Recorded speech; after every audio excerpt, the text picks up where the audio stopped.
usa ka katawhan.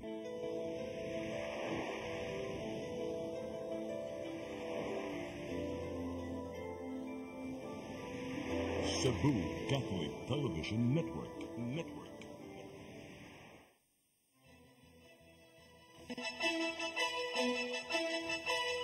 Uluhan sa mga balita sa Sari 47. 5 ka mga pangan pilian ni Acting Mayor Raymond Alvin Garcia aron may mong sunod nga hepe sa kapulisan sa Dakbayan sa Sugbo.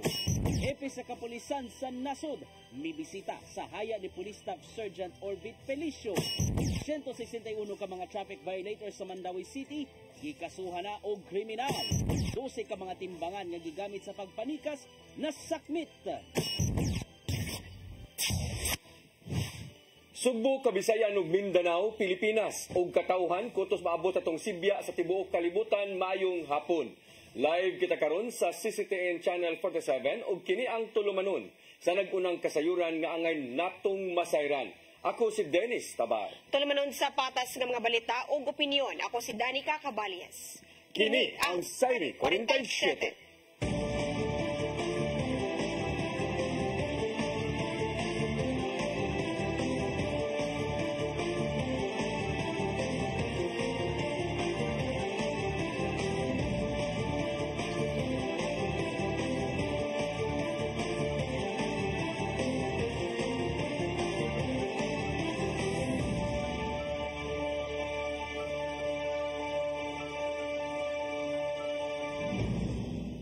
Og karon sa kompletong detalye sa atong mga balita, PRO7 mopada og 5 ka mga pangan sa buhatan ni Cebu City Acting Mayor Raymond Alvin Garcia. Kinaron iyang mapilian alang sa himahimong sunod nga hipi sa kapulisan sa Dakbayan sa Sugbo. Ang kasayuran ihatod ni Arnold Bustamante. Netong naging semana gihuripan sa katugdanan ng hepe sa kapulisan sa Dakbayan sa Sugbo nga si Police Colonel Ireneo Dalugdog human sa usa ka tuig ug siyam ka buwan nga milingkod sa mga posisyon. Ang mihulit kaniya mao ang hepe sa Regional Investigation and Detective Management Division nga si Police Colonel Antonieto Cañete.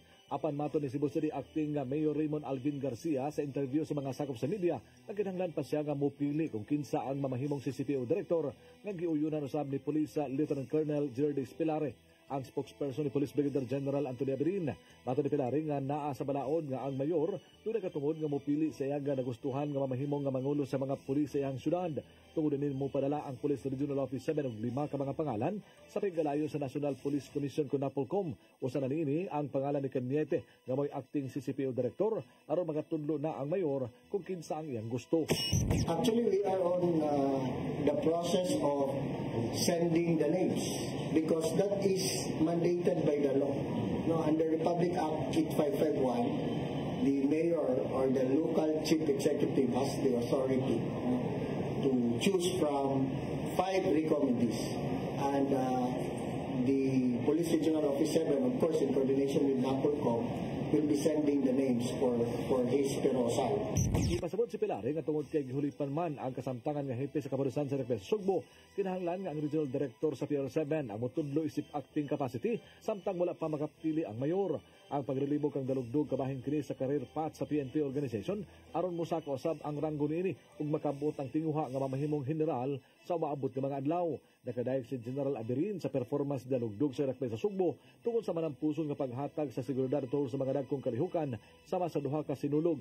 Central Visayas Regional Athletic Association konsidera ug ang labing dako mao ang palarong pambansa 2024 naghulagway nga labing manampuson og malinawon nga national sports event. Arnold Bustamante, CCTN News. Kanhi Senate President Juan Ponce Enrile na mahayag nga dili maayo ang mando bahin sa Pogo Hub sa Pilipinas. Suma pa niya nga nagkuwang sa pagtuon ng executive order ato sa Administrasyong Duterte. Ang kasayuran nihato ni Gian Navarro. Gibutyag di kanhi Senate President Juan Ponce Enrile nga dili maayo ang nimong mando ni kanhi Presidente Rodrigo Duterte nga mao ang pagtugot sa Philippine Offshore Gaming Operations kun Pogo sa nasod. Human itambong sa hearing sa Joint House Panel, nakita ni Enrile nga wa gitun-an nilang Duterte ang pagpatuman sa Pogo, ilabi na nga wala kini gitugutan sa mga silingang nasod sa Southeast Asia. May numdumang nakalatid sa Executive Order 13 ni Duterte nga kinahanglan layo gyud sa mga langyaw ang tanang online gaming operations aron dili makalambigit. Hinungdan nga gi-question sa kanhi Senate President ug kasamtangang Chief Presidential Legal Counsel ang nihimong pagtugot sa pogo niya ng panahona. Ilabi na nga natribukar na gyud ang mga pagpag-abuso sulod sa pogo hubs sa Pampanga ug Tarlac nga girumbo na sa mga otoridad. Wa siya nitubag sa diyang gipangutana kung nagpatabang ba sa iyaha si Presidente Ferdinand Bongbong Marcos Jr. aron iban ang tanang pogo sa nasod. Hinuon gipaluyohan ra niya ang nimong desisyon sa presidente tungod kay dali rang makuha ang kwarta sa illegal nga paagi kon money laundering. Mitambong silang Enrile ug anak niyang si Cagayan Economic Zone Authority Administrator ug CEO Katrina Ponce Enrile sa hearing sa Kongreso bahin sa Pogo Hubs nga nitumaw sa nasod. Hug tanong gibarugan sa administrator nga si Ponce Enrile nga walay Pogo Hubs sa economic zone sa Cagayan Region. Gian Navarro, CCTN News. Interagency Council Against Trafficking sa DSWD7 nakig-alayon sa mga tinugyanan sa balaod aron i-monitor kung aduna bay mga pugo-like activities sa rehiyon. Andam hinuon sila nga moresponde kung makadawat sila og sumbong. Ang kasayuran ihatod pagbalik ni Gian Navarro. Miabag na ang Interagency Council Against Trafficking sa Department of Social Welfare and Development 7 sa monitoring kung aduna bay pogo-like activities sa rehiyon. Subay na kini sa subsub nga monitoring sa mga tinugyanan sa balaod, sama lang sa Philippine National Police ug sa local government units aron sumpuon ang mong binuhatan. Matod sa ilang secretariat nga nagpadayon ng ilang panagsabot sa mao mga ahensya aron sa pagresponde kung aduna man. Apan mas mapaligon hinon ang ilang subsub nga monitoring kung makadawat gid sila og sumbong bahin sa giingong pagpangabuso sulod sa mga pogo-like activities sa palibot. So nangastak na po ang Region 7 in case na naay ingon ani na scenario like asa ni padulong atong mga biktima, asa atong budget na pwede ihatag, so namurag naana ni concept or outline unsaon ni siya. But we are still praying and hoping na wala jud ni siya. Usap ang DSWD Ayacat 7 sa pagtabang kung adunay mga nabiktima sa human trafficking. Sama na lang sa gibuhat sa ubang rehiyon nga adunay girumbong pogo hubs. Human sa operasyon, abagan sa ilang mga sakop ang mga apektadong trabahante gikan sa psychological intervention hangtod na sa pagpatambal aron mumaayon na dayon. Samtang mahimo paymuslan sa mga na-rescue ang livelihood o employment assistance gikan sa mga hingtungdang ahensya aron hingpit ng makabangon. Kung adunay mga langyaw nga biktima usab sa human trafficking, muabag ang DSWD Ayacat sa pagpauli ngadto sa ilang gigikan ng nasod. Tingin ang bilang services sa Recovery and Integration Program for Traffic Persons. So tabangan ni nato sila og case manage, like for example sa panrabaho, ato ni silang tabangan pangita og trabaho. Gian Navarro, CCTN News. Giduso nga Water Conservation and Stormwater Management Ordinance sa Lapu-Lapu City giuyunan sa konseho sa syudad. Kung mapatuman, matagtuig nang himuon ang pagpangita og labing maayong sawranan sa tubig uwan. Ang kasayuran hatod ni Crystal Joy Pelerca. Giuyunan kagahapong adlaw sa Lapu-Lapu City Council ato sa ilang regular session ang giduso nga Water Conservation and Stormwater Management Ordinance.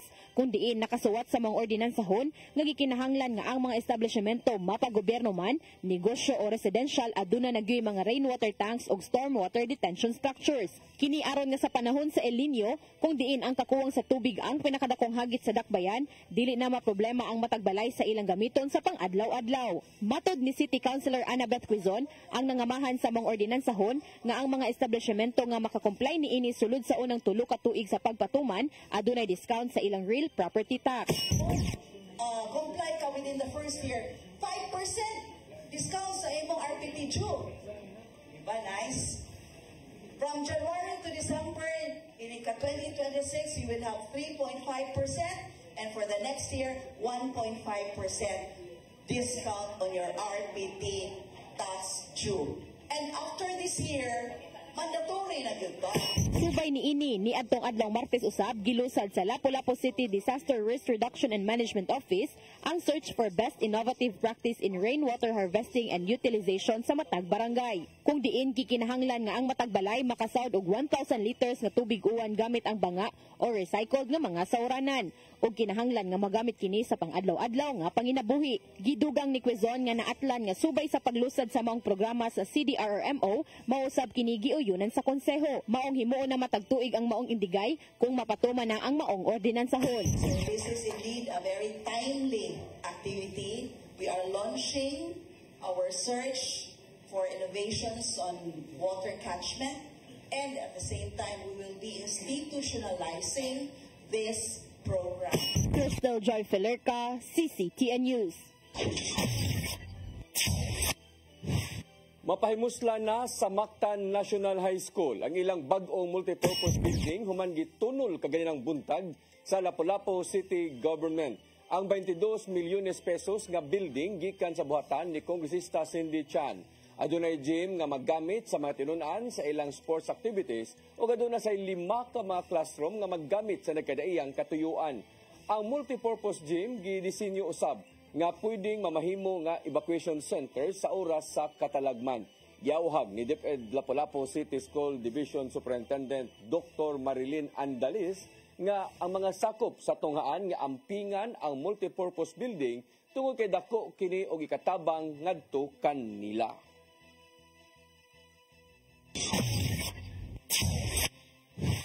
Mga anaa sa pribado pampublikong sektor nga miabag sa malampusong palarong pambansa 2024 gipasidunggan sa Cebu City Government. Apil sa gihatagan og pag-ila ang mga atleta sa syudad nga nakaangkon og medalya. Ang kasayuran hatod ni Crystal Joy Filerca. Gipasidunggan sa Cebu City Government ang tanang mga niabag human na pahigayon ang palarong pambansa 2024 kagabi. Gipaagi sa usa ka panihapon ang pag-ila sa mga anaa sa publiko o pribadong sektor nga nitampo sa malampusong pagpahigayon sa maong sporting event. Bida usab ang mga atleta gikan sa dakbayan sa Sugbo nga nakaani og mga medalya sa nagkadayang paugnat sa kusog nga ilang giapilan. Gawa sa plake, nakadawat usab ang mga atleta og cash incentives gikan sa kagamhanan sa syudad. Adunay 20,000 pesos alang sa gold medalist, 15,000 pesos sa silver medalist ug 10,000 pesos sa bronze medal alang sa individual sports. Mikaba tanan-tanan sa kapin 1 million pesos ang gigahin sa Cebu City Government alang niini. Gipasalamatan ni Acting Mayor Raymond Alvin Garcia ang tanang mga niabag sa malampusong palarong pambansa tungod kini sa panaghiusa nga ilang nakabot. Paghumanda yun sa palarong pambansa, naana dayon ang incentives. Sakto? And we have to thank the Cebu City Council for allocating that particular amount for our incentives to our athletes. Karon pa sa disli Katilaw, na appreciation night. Wala nila gikalimtan ang nahimong kontribusyon ni suspended Mayor Michael Rama aron ipahigayon ang dakong kalihukan sa dakbayan. Tungod kini sa pagpaningkamot aron makuha sa dakbayan sa Sugbo ang hosting bid niini. Apan wala ang presensya ni Rama atol sa gabi sa pasalamat ug pasidungog. Bahala na magsige na siya pangaway nako. Hilom ra magyud kaayo ko. Kay dako man atong respeto. But I would like to acknowledge Mayor Mike Rama. Crystal Joy Filerca, CCTN News. Musunod, hepe sa kapulisan sa nasod, bibisita sa haya sa pulis nga napusilan patay so sa minor de edad. 161 ka mga traffic violators sa Mandawi City, gikasuhan og kriminal. Kanaguban pa mga balita sa bagbalik sa Sayri 47.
Television Network Incorporated offers fiber to the home broadband internet bundled with fiber to the home cable TV connection.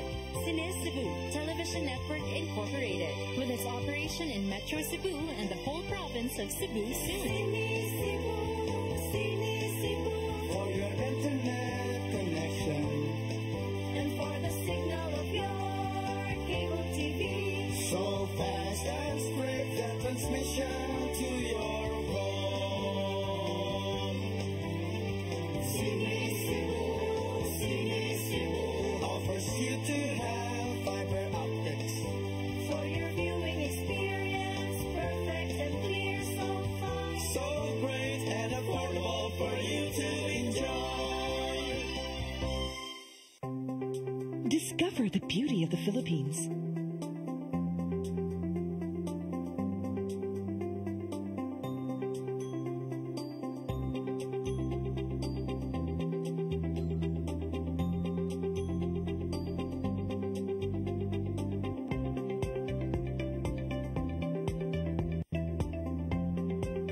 With Philippine Airlines, the country's flag carrier.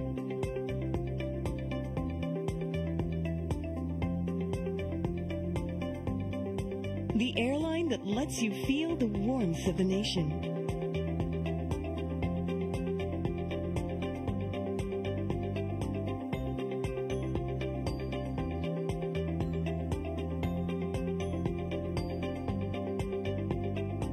Mabuhay!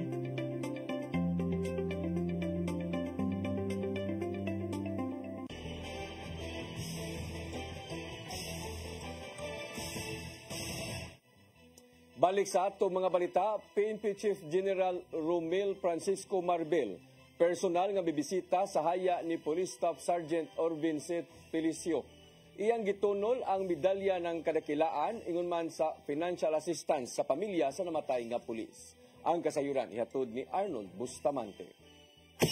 Personal nga gibisita sa hepe sa kabalusan sa Timog Pilipinas ang pulis nga namatay human po sila sa usa ka 16 anyos nga membro sa Crips Gang sa barangay Manilad sa Dakbayan sa Mandawi natong Sabado sa Kadlawon, Hulyo 27, 2024. Si PNP Chief Police General Romel Francisco Marbil o ni Police Brigadier General Antonio Aberin, hepe sa Police Regional Office 7, midunol sa PNP Heroism Medal kon medalya ng kadakilaan ngadto sa asawa ni Police Staff Sergeant Orvincet Felicio. Human ini gibuhis ang kinabuhis sa trabaho gawas sa medalya nga alang kaniya gihatagan usab og financial assistance ang asawa ni gikan sa Public Safety Mutual Benefit Fund Incorporated ug laing abag gikan sa Police Regional Office 7.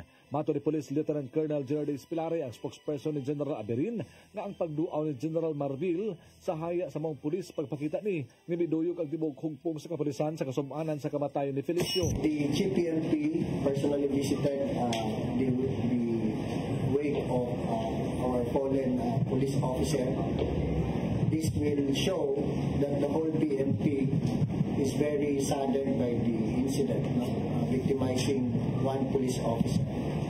Also in that visit, aside from extending his personal condolences, naghatod siya og mga personal assistance para sa family to make sure that the family who will be left behind will be given proper attention by the PNP.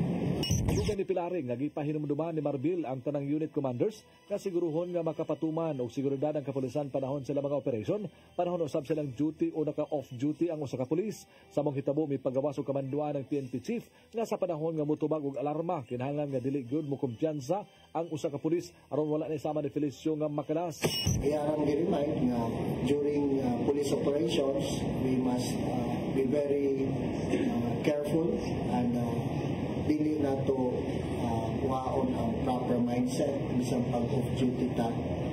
But of course, these are the things that we already are aware of when we join the PNP. Risks are always part of our job as law enforcers.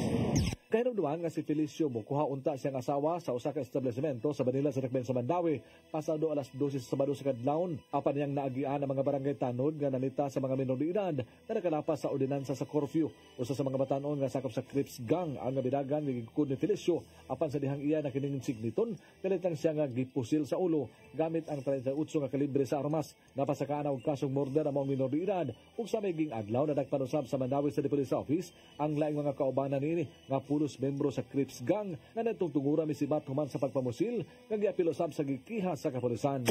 Arnold Bustamante, CCTV. Padayunan sa Department of Transportation ang PUV Modernization Program bisan sa panawagan sa mga senador nga kini ipahunong.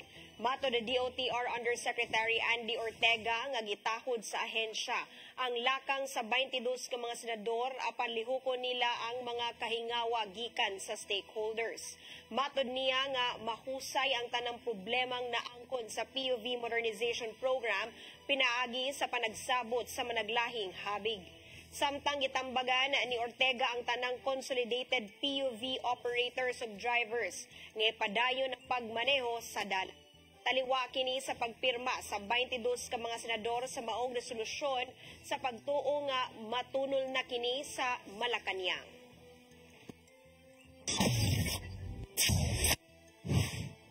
Transport Cooperative sa Sugbo na nawagan sa kagamhanan nga sulbaron inayhunungon ang pagpatuman sa PUV Modernization Program. Subay kini sa gibating kasagmuyo. Human nga nanawagan ang Senado sa pagsuspenso sa programa. Ang kasayuran ihatod ni Gian Navarro.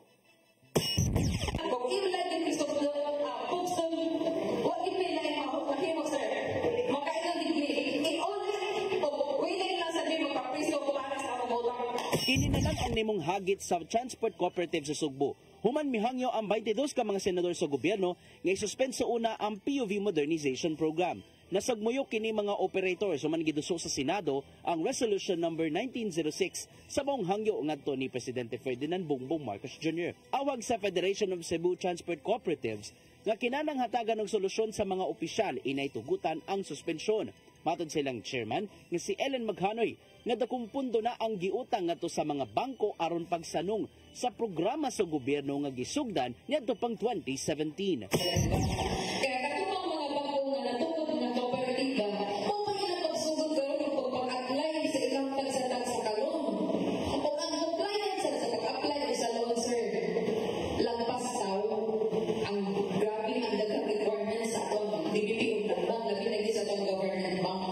Sarong nabali na ang sitwasyon gihangyo sa mga transport co-ops ngadto sa mga magbabalaod nga paminaw na gyud ang ilang habig kay alang nila kinalang mapadayon na ang ilang nasugdan ilabi na nga mabot sa 200 million pesos ang giutang sa matag kooperatiba ngadto sa mga bangko sa gobyerno.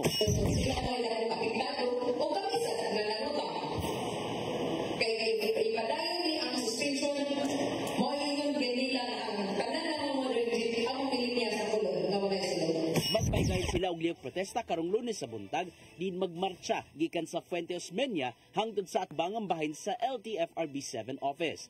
Gihangop hinuon sa Piston Cebu ang nimong lakang sa Senado kini aron makahatag og igong higayon aron tun-an ang gitinguhang modernisasyon sa transport sector. Sa tibok nasod, ana sa 81% ang pabor sa PUV modernization. Andam hinon nga maminaw ang LTFRB 7 sa mga kahingawa sa managlaing habig bahin sa maong programa.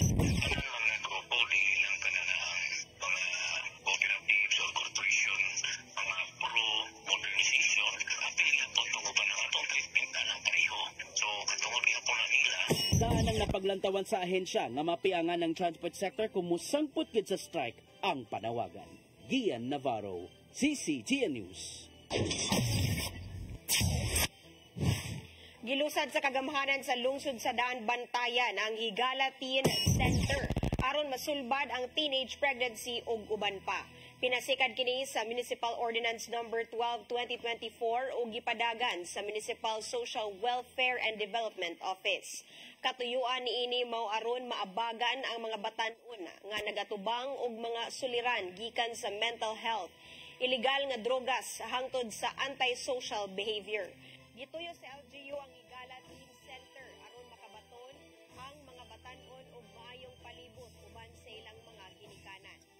datos gikan sa Commission on Population and Development 7, anaa sa kapin 5,000 ka mga batan-on sa probinsya sa Sugbo ang taas nga kaso sa teenage pregnancy ni adtong 2022.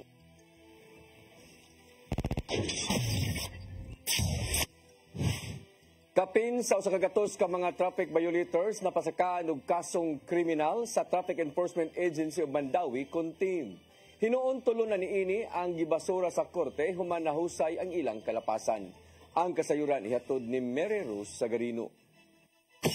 Gikan Mayo hangtod Hulyo, moabot na sa 161 ka drivers ang napasakaan og criminal case sa Traffic Enforcement Agency of Mandawi kun team. Hinoon wala pa'y napagawsan og bench warrant. Sa 161 ka kaso, tulo na niini ang nadismiss sa korte human ni bayad sa ilang multa. 19 na usab ka drivers ang nakigsettle apan kinahanglan pang mutambong sa agreement sa korte. Regular karon ang pag-file sa team tungod giingong daghan nga mga badlongon nga drivers ang dili manumbaling sa ilang citation ticket. Mga nabayad ra mga mao na nga actually dako og tabang kining ato ang pag-file og cases karon kay nakakuan man sa murag it sent a message nga dili mayano-yano sad ang kining madakpan ta o nga dili na pareha sa una ba nga ato ang mindset nga maliwa ra nay kay wala ra man pero karon himugatan ni Rituya nga ang pagpasaka og kaso gipatuman dili ingon sa pag-apas sa kwarta nga makolekta kundi pagdisiplina sa mga motorista sa pagtuman sa laga sa trapiko sa syudad sa Mandawi. Matag adlaw dili mo minus sa 20 ka mga traffic violators ang ilang pasakaan og kaso. Nang hinaot siya nga minusa na ang badlongon nga driver hilabi na nga napatuman ang usab ang pagpasaka sa multa sa traffic violation.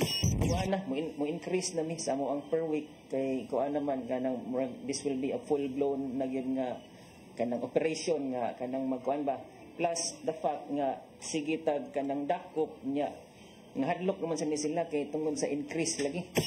Mary Rose Sagarino, CCTN News. Gideklarar ng drug cleared sa Regional Oversight Committee for Barangay Drug Clearing Program ang tulo ka mga barangay sa Lapu-Lapu City. Subay niini usa sa gihingusgan sa mayor nga wala nay makasulod nga droga sa dakbayan. Ang kasayuran ni hatod ni Crystal Joy Pelerca. Niadtong Martes lang gihagit ni Lapu-Lapu City Mayor Junard Hongchan ang mga barangay kapitan sa 21 ka mga barangay nga kinahanglang madeklara ng ilang mga barangay nga drug cleared. Ug kagahapong adlaw, Hulyo 31, gideklara sa Regional Oversight Committee for Barangay Drug Clearing Program ang tulo ka mga barangay sa Lapu-Lapu City nga mga drug cleared barangay nga mao ang barangay Kalawisan, Panganan ug Kaubyan. Matod sa mayor nga usa kini ka timailhan nga ang mga barangay opisyales nagbuhat sa ilang katungdanan ilabi na nga hugot nilang gitinguha nga madugangan na ang ilang drug cleared barangay.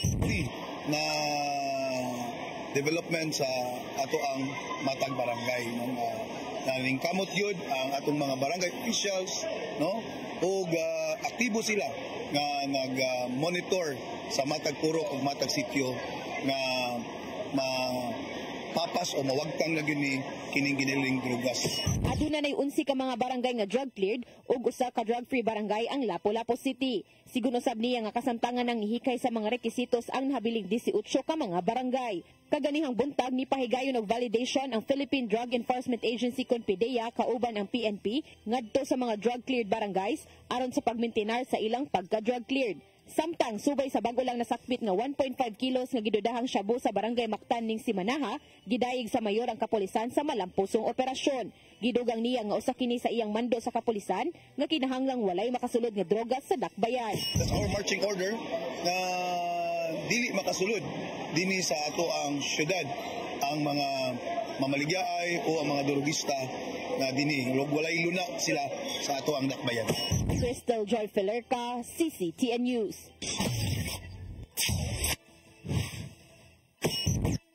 Musunod, 12 ka mga timbangan nga gigamit sa pagpanikas na sakmit.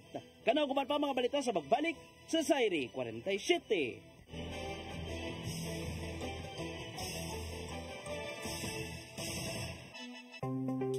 Discover the beauty of the Philippines.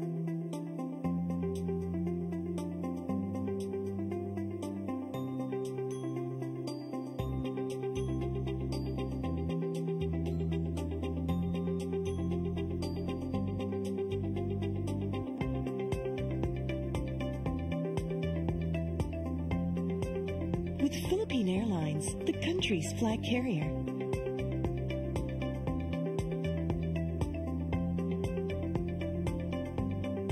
the airline that lets you feel the warmth of the nation.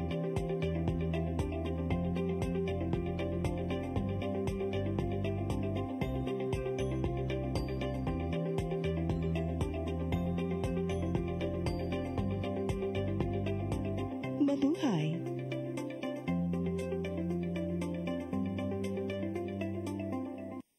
Holy Spirit,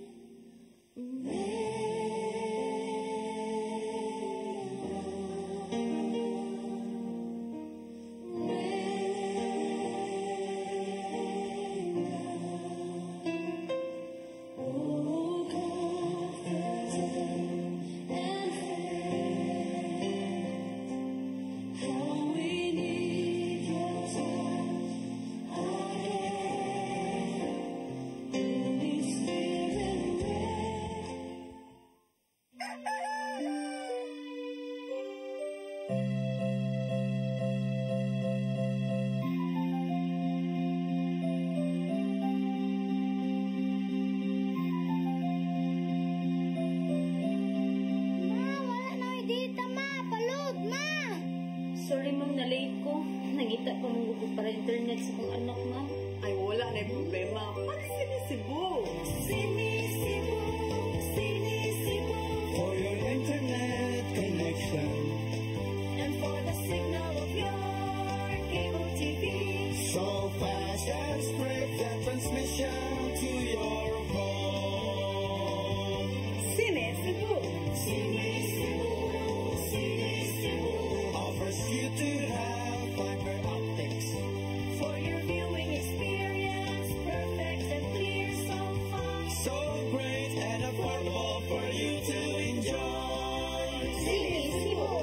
Sinisibo Television Network Incorporated offers fiber to the home broadband internet bundled with fiber to the home cable TV connection.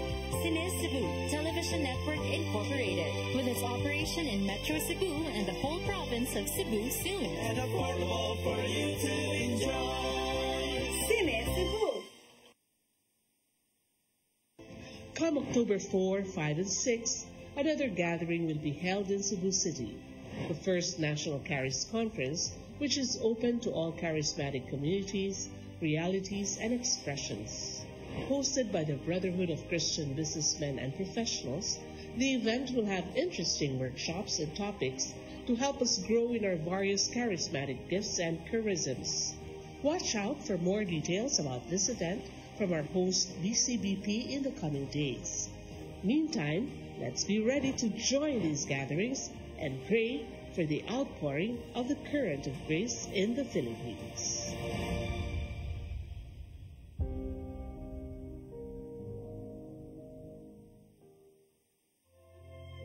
Ang kinabuhi, puno sa hagit. Sumpila ka, Andrea! Ay, paginante! Pagdita ka! Puno sa pangutana. Bata pa ganito kayo? Nagpuyap-puyap na ka? Kinsa man ang mga masakitin ako din ay karoon ang kinsa! Kung sa buto mo'y pasabot, Daddy. Puno sa luha. Nagpili pa. Ako nga imong anak o kanay mong mga babae. Kasuko. Ano pa? Ano itang ka ni Papa?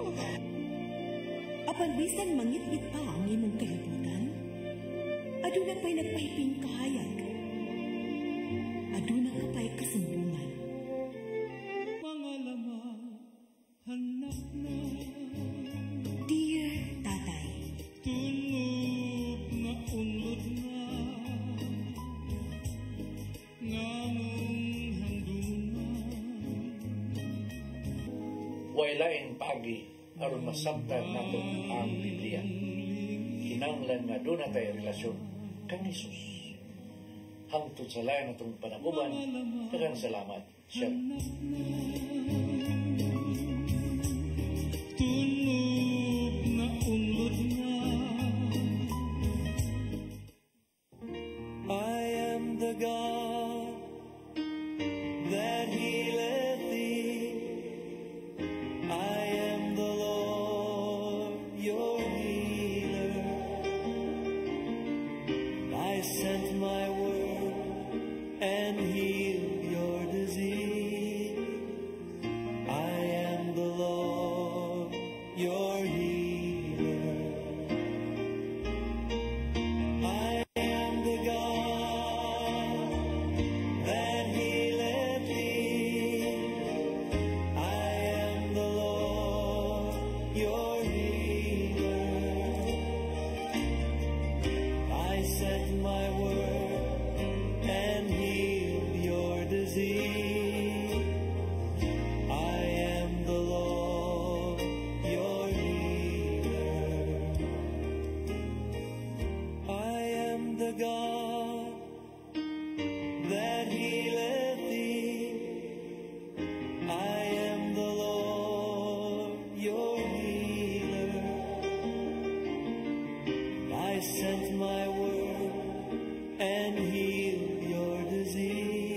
Balik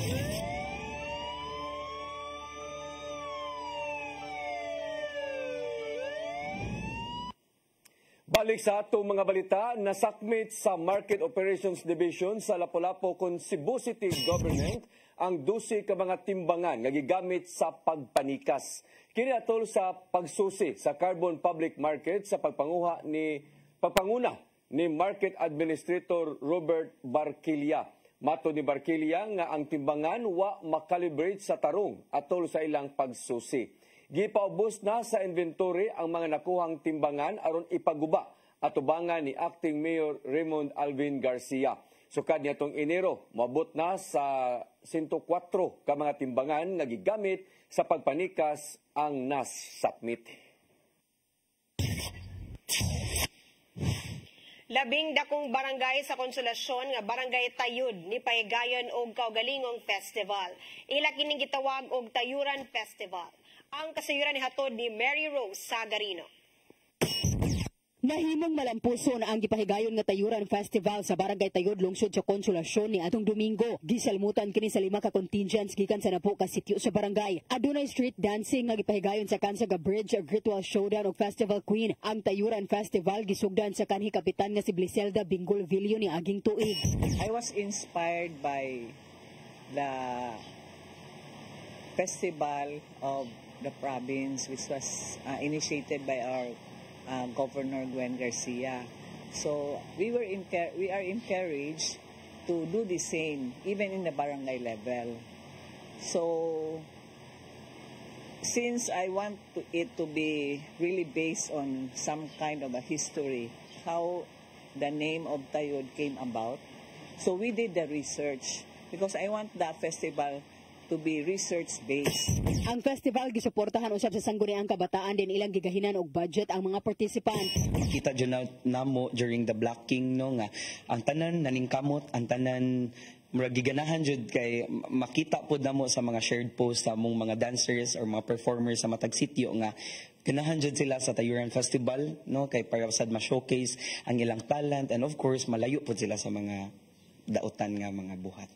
Ang matag contingent adunay 60 ka dancers ug propsmen. Ang age bracket nila is 15 to 30 years old kay since under man siya sa sangguniang kabataan, so we opt na 15 to 30 jud siya kay para masulod pud siya sa among budget ug sa amo ang activity design. We gave them a subsidy. Each sitio kay gihatagan namo og 10,000, then since gi-cluster man namo, so ang subsidy na ho per cluster is 20,000. Plano ni Vilio og sa SK nga ipadayon ang festival sa tinguha nga mapalambo ang turismo sa barangay. Ang Tayud ang labing dako nga barangay sa Konsolasyon nga adunay napo ka sitio ug moabot sa 30,000 ka mga residente. Mary Rose Sagarino, CCTN News. Mo kadtong naglangkob sa atong mga balita sa Sayre 47, ako si Dennis Tabar. Ako si Danica Caballes, sangtod ugma sa inyong paboritong tulumanon. Sayre 47.